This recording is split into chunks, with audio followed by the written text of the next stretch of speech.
소망 1장에서는 구속하는 사랑의 신비, 곧 은혜. 은혜는 구속하는 사랑의 신비가 은혜로 표현하죠. 아모스의 말씀 보시면 성령께서 우리 마음판에 율법을 분명히 새긴 다음에야 그들은 세상에 은혜의 기념비로 서게 될 것이다. 끊임없이 새롭게 하신 성령을 통하여 우리 마음과 생각, 율법과 조화되어지고 성령의 지배를 받을 때에만 은혜가 무엇임을 증거하게 될 것이다. 어느새 예배일입니다. 안식일의 단어는 주님의 쉐키나 영광에 동일한 어원을 두고 있는 단어입니다. 시간의 지성소에 들어가는 시간이 안식일이죠. 안식일은 영원한 하늘 안식에 들어가는 연습하는 날이다. 이 안식일에 우리 모든 수고를 받고 우리 주님을 온 마음으로 영접하심으로 하늘의 정의, 안식의 정의, 예수 안의 경험을 통하여 안식일이 정말 기쁨으로 지켜지고 거룩하게 순종되어지는 안식일 되기를 진심으로 바랍니다.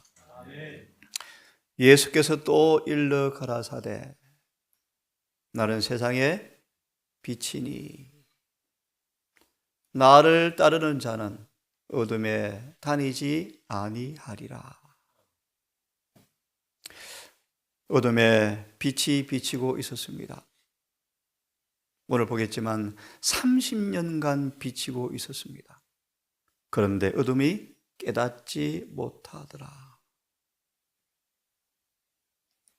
하나님 율법의 보관자로 위탁받은 마지막 교회가 율법과 복음과의 관계를 자꾸 흐려지고 있죠. 믿음으로 말며 의와 성소 정결의 개념이 거의 불분명하죠. 특별히 영혼의 성전인 몸은 가장 성결한 상태로 최상의 상태로 영성을 탁월하게 하여 영적 분별력을 높여서 진리의 깊은 사물을 이해하게끔 주신 빛이 애굽으로 흘러가므로 영적 통찰력이 사라져버렸죠. 그래서요 어둠을 빛으로 여기고 있죠. 거룩한 성교 이름 아래 세속의 방법이 도입되어서 율법을 더럽히고 있죠. 그러면서 전도한다 그러죠. 어둠으로 얼마나 짙은지 빛이 비추고 있지만 깨닫지 못하고 있죠. 이 아침 사무엘하 12장을 통하여 다시 한번 말씀을 상고해 보면서 우리 각자에게 다시 한번 이 빛이 온 영혼 구석구석 비춰서 빛의 자녀로 분명히 드러나시는 모두가 되기를 진심으로 바라면서 사무엘하 12장 1절과 14절의 말씀 보시면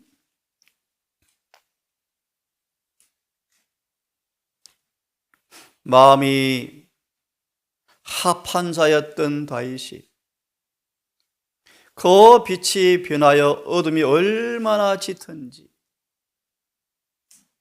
다시 말하면 바울은 어둠 속에 거하여 빛을 어둠으로 착각할 정도로 어둠이 짙었습니다. 왜 그런가?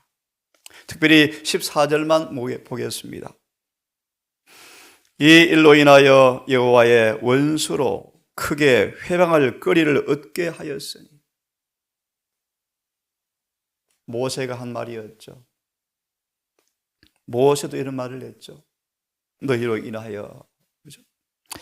당신의 낳은 아이가 정령 죽으리라.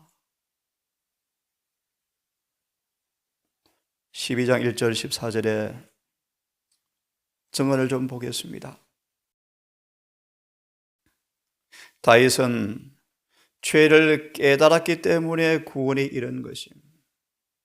빛이 이르렀죠. 어둠을 밝히자 그는 그걸 깨닫고 어둠을 버렸죠. 빛은 그를 치유했고 죄의 사면이 얼마나 큰지 시편 32편과 51편을 기록하여 청중들에게 가르치면서 주의 도를 가르쳤죠. 이 나단을 통해 주어지는 비유를 연구해 보아야 할 것이다. 우리아에 관한 그의 행동이 어떻게 생각했겠느냐 관해서 우리 마찬가지입니다. 우리 행동들이 어떻게 생각되어지는지, 하늘의 빛에 비춰보았을 때 나의 지금 행동이 주님께 간합될 것인지, 어제 본 것처럼 잠언 4장 18절 생명의 빛을 소유한 사람의 모습을 설명해 드렸죠. 모든 그들의 행동은, 말투는, 표정까지 사람들에게 빛을 들이온다. 어둠이 아니죠. 어둠이. 보십시오. 다윗이 완전한 어둠 속에 있었는데 예리신에서는 정금이 어찌 흙으로 변하였는고, 정금이 어찌 빛을 잃어버렸는고. 지금 교회가 그런 지경으로 걸어 들어가고 있죠. 어둠 속에 있었는데 그때 빛이 그 왕의 마음에 예리한 섬광같이 번뜩이었다. 진리의 예리한 검의 빛이 어둠에 있는 밀실을 비추자 다윗은 죄를 깨닫게 되었죠. 우리는 지금 하늘에 거룩한 지성소 사물 안으로 들어가서 지성소의 빛에 비추어서 우리를 빨리 조사하셔야 합니다. 면밀히 검토해 보셔야 합니다. 내가 심판을 통과할 수 있을 것인지, 이렇게 죽으면 구원이 있을 것인지. 저도 두려운 얘기입니다. 늦은 비가 임할 때 받을 것인지. 왕의 마음에 예리한 섬광이 번뜩이었다. 그가 자아 방종의 길을 행하고 계명을 범하고 있을 때 가난한 사람에게 한 마리밖에 없는 암양을 빼앗은 그 부자의 비유가 그의 앞에 제시되었다. 빛이 빛이었죠. 하지만 왕은 너무나도 완전히 그의 죄의 옷으로 감싸져 있었기 때문에 그가 죄인이라는 것을 깨닫지 못하였다. 비로소 왕이 바로 너가 그니라 라고 했을 때 깨닫게 되었죠. 그러나 그는 덫에 걸려들었다. 그는 분이 가득하여 다른 사람이라고 생각했던 사람에게 사형 선고를 내림으로 자신을 정죄하였다. 비유가 그에게 적용되고 사실들이 그 마음에 인식되었을 때 또 나단이 당신이 그 사람이라, 당신은 모르고 당신 자신을 정죄한 것이오라고 말하자 다윗은 몹시 당하였다. 그의 행동을 변명할 단 한마디의 말도 할 수가 없었다. 어둠의 빛이 빛이었죠. 내기는 다윗은 어둠의 빛을 싫어한 것이 아니고 빛을 좋아했죠. 이 경험은 다윗에게 매우 고통스러운 것이었다. 그것은 그에게 큰 유익이 되었다. 그토록 분명하게 자신의 모습을 깨달을 수 있게 해준 그 거울은 나단이 자기 앞에 들여대지 않았더라면 그는 자신의 사악한 행위를 깨닫지도 못한 채 지나갔을 것이며 결국은 파멸에 이르고 말았을 것이었다. 그의 죄를 깨달은 것이 그의 영혼의 구원이었다. 그는 주께서 그를 보는 것 같이 시편 90편 8절 너무 잘 아시죠? 다른 빛 가운데서 자신을 보았었는데 그가 죽을 때까지 자신의 죄를 회개하였다. 고린도후서 7장의 말씀에 1절 깨끗해지는 회개의 경험을 의미해요. 끊임없이 넘어지기 때문에 계속 회개가 필요한 의미가 아니라 이 죄를 다해서 잊지 않고 죽을 때까지 회개하였다. 후회하지 않는, 더 이상은 재범하지 않는 1절 죄에 대해 깨끗해지는 회개를 하였다, 그런 뜻입니다. 다시 반복합니다. 여러분, 빛이 비추인 모습이죠. 우리는 지금 지성소의 심판의 앞에 서 있습니다. 그 빛 앞에 우리는 자주 다니엘처럼 심사숙고하랍니다.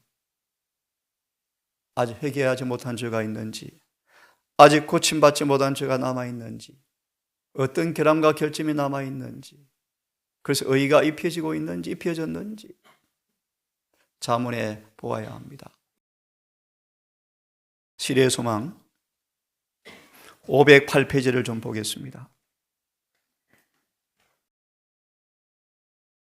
시대의 소망 508페이지를 좀 보겠습니다. 508페이지 바로 밑에 508페이지, 하나님께서는 한 사자를 보내셔서, 원문 508 바로 밑에 줄에 있죠. 유대 나라와 온 세상의 관심을 불러일으켜 사람들에게 그분을 영접할 준비를 하도록 하였다. 누굽니까? 침례 요한. 나는 참빛이 아니라 참빛을 인도하는 작은 등불에 불과하다. 이 등불이 빛을 보고 그렇게 기뻐했죠. 그죠? 예. 요한이 선언한 놀라운 인물이 30년 동안 그들 가운데 계셨지만 그들은 참으로 그분을 하나님에게 보내심을 받은 자로 알지 못했다. 빛이 30년간 비치고 있었지만 알지 못했다. 제자들까지 널리 퍼진 불신이 그들의 견해에 영향을 끼치고 그들이 이해력을 어둡게 하도록 허용했던 것 때문에 양심의 가책을 느꼈다. 이 어두운 세상에 비치신 그분께서 그 어둠 가운데로 비치고 있었지만 그들은 이 빛이 어디에서 온 것인지 깨닫지 못하였다. 그들은 자신들의 어찌하여 그리스도께서 책망할 수밖에 없는 방향으로 나아갔는지에 대해서 스스로 자문해 보았다. 우리 그 3년을 따라다니는데 왜 맨날 갈등하고 혼돈스럽지? 왜 오리무중이지? 그죠? 누가 가장 크냐? 그죠? 여전히 어둠 가운데 행하고 있죠. 빛을 곁에 두고도요. 심지어 11 제자까지 빛이 강하게 비치고 있지만 늘 혼돈하고 있죠. 왜요? 사람들의 견해로 더러워진 이 흐리멍텅한 영적 분별들 때문에 진리가 이해가 안 되어지는 거예요. 그들은 종종 그분의 말씀을 반복하면서 왜 우리가 세속적 생각과 제사장들이나 랍비들의 반대가 우리의 감각을 혼란하게 하도록 방임했으며 이로 말미암아 모세보다 더 크고 솔로몬보다 더 지혜로우신 분이 우리를 가르치고 계신 것을 깨닫지 못하였을까라고 말하였다. 우리의 귀는 얼마나 둔했던가, 우리의 이해력은 얼마나 약했던가. 그러므로 다시 한번 복습하십시다. 에스라 9장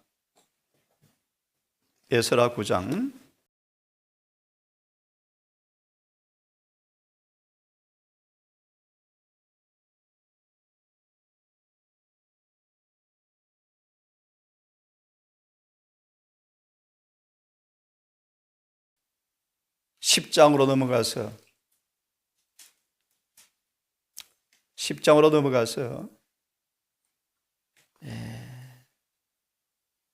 이 전체를 한번 읽어보시면 좋겠는데요. 에스라가 자세하게 율법을 풀이해 줍니다. 제 소망이 이런 사람 되는 거였죠. 그러자 9장 10장 읽어보시면 온 회중이 울부짖죠. 울죠. 9장 10장 다시 말합니다. 하나님의 빛이 비치자 온 이스라엘이 울며 통곡합니다. 10장의 주석에 에스라의 거룩한 개혁 정신, 에스라의 거룩한 개혁 정신, 이런 말씀에 마지막 문단을 좀 보려고 합니다. 마지막 문단, 의미심장한 이야기입니다. 10조입니까? 폈습니까? 10장 정언의 제일 마지막 문단, 사단이 여러 가지 방법을 통하여 하나님의 율법에 요구하는 의무들에 대하여, 특별히 안식일의 의무, 안식일을 잘 준비하였는지, 안식일의 정오가 되기 전 일꾼들을 다 집으로 돌려보내라. 금요일은 예비일입니다. 온전히 안식일을 준비하는 날로 예비하는 날입니다. 오늘 이렇게 사는 곳이 어디 있고 가능할까요, 여러분? 직장 다녀야 되고, 일해야 되고, 일이 널려 있고. 근데 성경은 말합니다. 이날은 예비일이라. 구울 것은 굽고, 삶을 것은 삶고, 옷은 미리 빨고, 다 준비. 어느 것도 안식일을 준비하는데 방해되지 않도록 다 준비하는 날이에요. 제 말입니까? 성경이요, 성경. 한 예를 들었습니다. 안식일은 음식을 맛있게 준비해서, 소화가 잘 되게 준비해서, 특별한 특식을 준비해서 아이들을 기쁘게 하라. 피곤한데 어떻게 합니까? 있는 거 챙겨 먹지. 그렇죠? 잘 들어보세요. 무슨 말씀을 드리는지. 사단이 여러 가지 방법을 통하여 하나님의 율법에 요구하는 의무들에 대하여 남녀들의 눈을 멀게 하고자 노력하고 있는 이 시대의 마음은 어디 교회입니까? 개신교회입니까? 재림교회, 재림교회. 이미 개신교회는 술로 취해서 다 비틀어 넘어져 있습니다. 그렇습니까? 이 남은 교회를 가리키는 남은 교회. 이 시대 많은 사람들 하여금 에스라처럼 우리 하나님의 명령을 듣고 떨게 할 수 있는 사람들이 필요하다. 첫째 천사의 기별은 심판 두려워 말라는 기별이 아니라 예내시는 말씀 보시면 침례 요한의 기별과 똑같은 기별이다. 도끼가 어디 놓였어요? 저걸 읽어보십시오. 첫째 천사의 기별은 오늘 강단에서 외쳐지는 평안과 안전의 기별이 아니라 뭐다? 경고의 기별이다. 되어 있지 않습니까? 말씀에 그렇게. 에스라처럼 두려워 떨게 할 사람이 필요하다.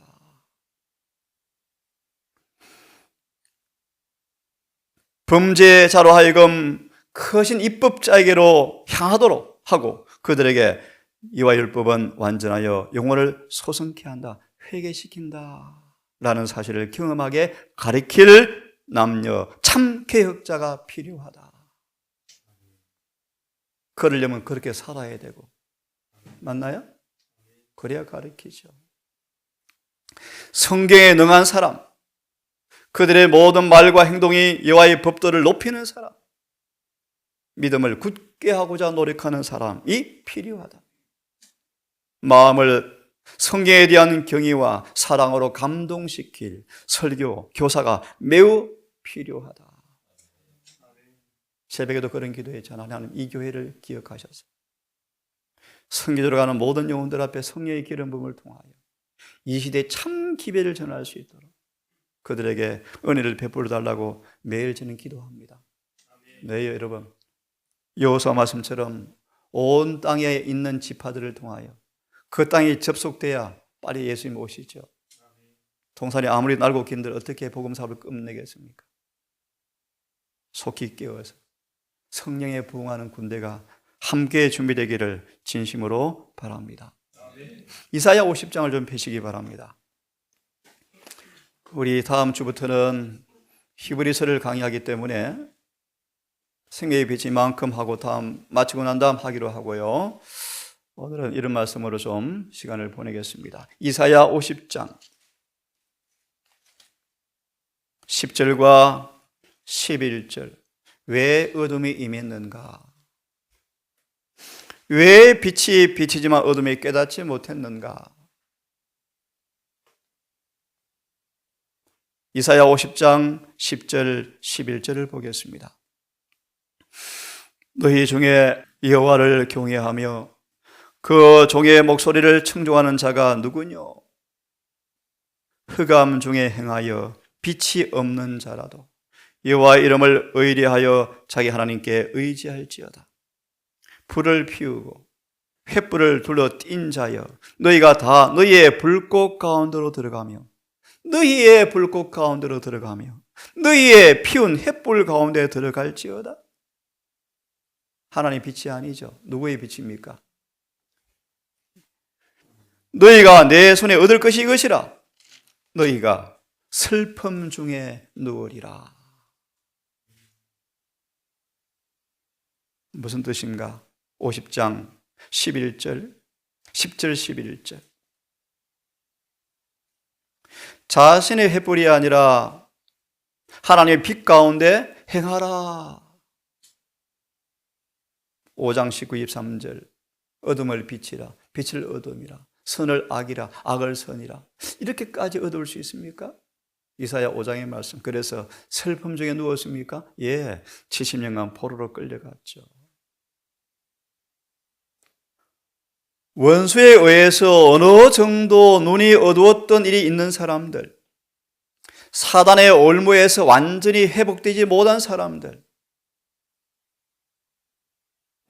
어두웠던 사람들, 하늘에서 온 빛을 식별할 수가 없고 그 짓을 받아들일 경향이 여전히 띄고 있기 때문에 위험 가운데 있을 것이다. 이것은 그들의 사상과 그들의 결정, 그들의 제안과 권면, 이 모든 총체적인 진로에 영향을 미칠 것이기 때문입니다. 그래서 바울을 하나님 3년간을 어디에 꽁꽁 숨깁니까? 아라비아 광야에 가서 깊이 말씀을 연구하게 만들죠. 그죠?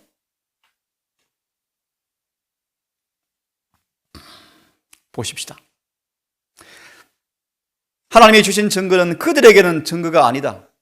왜냐하면 그들이 빛보다 어둠을 택함으로써 그들 자신들의 눈을 멀게 하였기 때문이다. 그 다음에 그들은 그들이 빛이라 부르는 것들을 지어낼 것이다. 여러분 기억납니까? 신명기 6장과 계시록 2장에 대한 주석에 보시면 처음 사랑을 잃어버린 교회에 뭐가 들어온다고요? 온갖 사탄의 이론이 난무한다. 신명기는요, 믿음으로 말미암은 의를 경험하지 아니하면 뭐가 온다? 사단이 뱀꼬리를 타고 들어와서 영혼들을 다 속인대요. 유대교의 역사였죠. 그래서 그들이 왕을 원했죠. 왜 왕을 원했습니까? 자신들의 마음에 맞거든요. 오늘 많은 청중들은 자신들의 마음에 맞는 설교를 듣기 원해요. 그러면 은혜가 온다고 아멘해요. 그죠? 그들은 자신의 피운 횃불이라고 부른다. 그들은 이 횃불로 그들의 발걸음을 밝힐 것인데, 그래서 방금 주님 인용한 성경 말씀이었습니다. 슬픔 중에 누우리라고 말씀하신다. 예수께서 말씀하시기를 내가 심판하러 세상에 왔으나 보지 못하는 자들은 보게 하고 보는 자들은 소경되게 하려 함이라. 요한복음 9장의 말씀을 인용하고 있죠. 나는 빛으로 세상에 왔나니 무릇 나를 믿는 자는 어둠에 거하지 않게 하려 함이라. 나를 저버리고 내 말을 받지 아니하는 자는 심판할 이가 있으니 나의 한 말이, 그 말이 마지막 날에 저를 심판하리라 라고 말씀하신다. 많은 사람들이 주께서 보내신 말씀을 버리고 사람이 말한 것들을 빛이요 진리라고 받아들일 것이다. 인간의 지혜는 자아 부정과 헌신의 자리에서 사람을 꿰어낼 것이다. 그리고 하나님의 기별을 무효화시키는 경향을 띈 것들을 많이 고안해낼 것이다. 하늘에 행하는 조사심판 한 챕터 보면 끝나요. 아, 이게 심판이구나. 그러므로 두려워해야 되겠구나. 개신교의 공격 앞에 조사심판은 구원을 결정하는 그런 것이 아니고 이미 이루어진 구원을 우리의 심판장 변호사 주님께서 보증해 주시고 옹호해 주시고 신원해 주시니까 기쁜 소식이다. 거짓말이에요.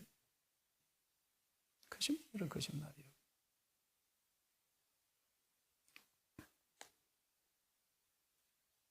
하나님의 계명을 무효화시키는 경향을 띈 것들을 많이 고안해낼 것이다.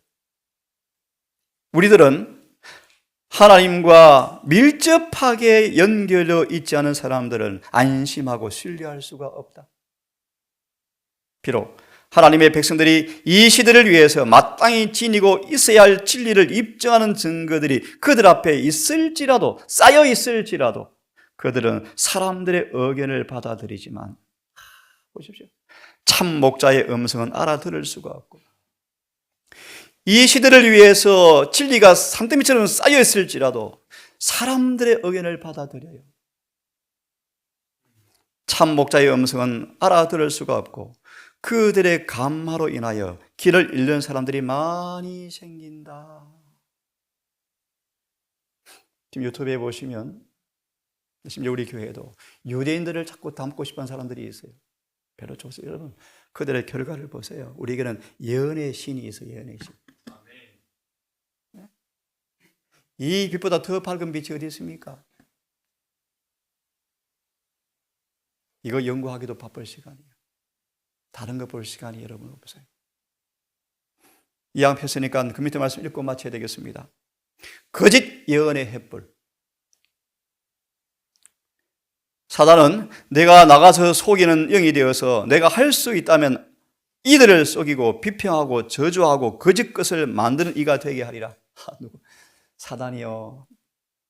기만과 거짓 증거의 죄가 큰 빛, 큰 증거를 받았던 교회에 의해서 사단의 이것이 받아들여져서 그 교회는 주님께서 보내신 기회를 제거할 것이요. 두려운 여러분, 정말 두려운 얘기 여러분. 인간의 지혜로 고안하면요 결국 망해요. 여러분, 망해요. 말씀대로 사셔야 되는데 자꾸 자신의 지혜로 전도하려고 하니까요 망하죠. 안 그렇습니까 여러분?